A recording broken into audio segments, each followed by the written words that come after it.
If you cannot see divinity in all, you cannot see divinity at all. So this was the message that I remember receiving on one of those tea bag labels, a yogi tea bag labels, that give you those inspiring little messages. And unfortunately, I think something happened within the yogi tea company, and the messages, they're just a bit rubbish now. It's like, joy is a good thing, or like, smile and the world smiles with you. But back in, I think, 2009, 2010, when I first saw that message, if you cannot see divinity in all, you cannot see divinity at all. God, it really struck me. I was like, whoa, that's it. I started listing off, some of the kind of the people we might consider to be, quote unquote, the scum of the earth, right? I was like, what about them? And what about them? And what about them? And it really struck me that when we talk of unconditional love, when we talk of true compassion, that the reality was that even though perhaps I wasn't in a place actually at that time, maybe even now, to really see divinity in all, but that actually that was an aspiration, that was a North Star, a guiding light. And I share this idea today as we explore the pillar of happiness, because over the weekend I was helping my sister out, who is, I don't know if patroness is the right phrase, but like she's heavily involved in a local food bank charity. And down here in Penzance it's called Food for Families, and they feed around 100 families in need every single week. And so we were doing a bit of a food drive at Morrison's, and we'd got a selection of the kinds of dry goods that we were hoping people would buy for us as they went around the shop and then pop their offering into our trolley at the other side of the till. And one of the things that struck me the most was, I don't know, it's really tricky I'm not even sure I've got the right words for it, but let's just say the judgements. So that, we had tins of, chili, or boxes of cornflakes. And we had some packets of crisps that people were saying, look, these are really useful things that people could buy for us, right? And the kind of sneers on some people's face, like, oh, well, haven't you got anything nutritious?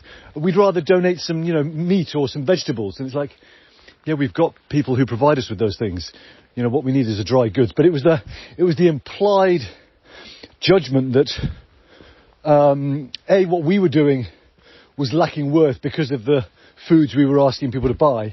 And indeed that, on some level, I guess, I hadn't really clocked this, but I wondered, did they think that we were in some way ignorant or unworthy to be doing the work that we were doing because of the food choices we'd made? And yeah, it really struck me, this idea of the choice of focus. That in this instance, these people were choosing to focus on judgment and possibly self-righteousness, rather than focusing on, hey, actually here's some people who've gone out of their way on a ridiculously rainy Saturday morning to try and help others. Like, how can I help? And a couple of things. One is, obviously, this leads me to ponder, where am I behaving in the same way? And in this exploration of happiness, there's two things we're going to explore. It's like, yes, when you see and encounter things that upset you, trigger you, as these people's response did to me, what is that, what's going on for me internally? What is that mirroring for me? And then, of course, we have the simple fact of their choice to make judgments. And this is where I talk about the title of this CoffeeCast being The Other Thief of Joy. So you may have heard the phrase that comparison is the thief of joy.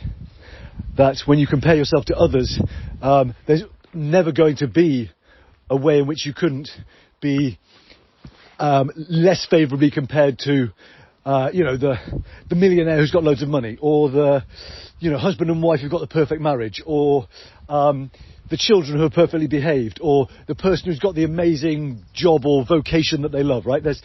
There's always going to be ways when you compare yourself to others that you can find to come up short, and therefore to have your joy stolen from you. Hence, comparison is the thief of joy. And yet, this exploration of judgment does lead me to wonder, is judgment the other thief of joy? That when we are judging others or judging circumstances negatively, unfavourably, we are choosing a focus that is unloving, that is unjoyful, and therefore are inhibiting the amount of joy we are capable of feeling. And hence, coming back to this thing that we kicked off the entire CoffeeCast with, if you cannot see divinity in all, you cannot see divinity at all. And yeah, this really feels true for this idea of like, how do we, what is the counter to a tendency to judge? It is, can I see in the other? Can I see in this situation? Can I find a thread of love, a thread of divinity, a spark of something greater? Can I align to that rather than aligning to my own judgment, which is likely born of something that I don't like about myself? There is likely some wound or something unprocessed in myself, and it is safer and less painful to judge than it is to attend to that. So we can see then that rather than me judging you here for judging, right?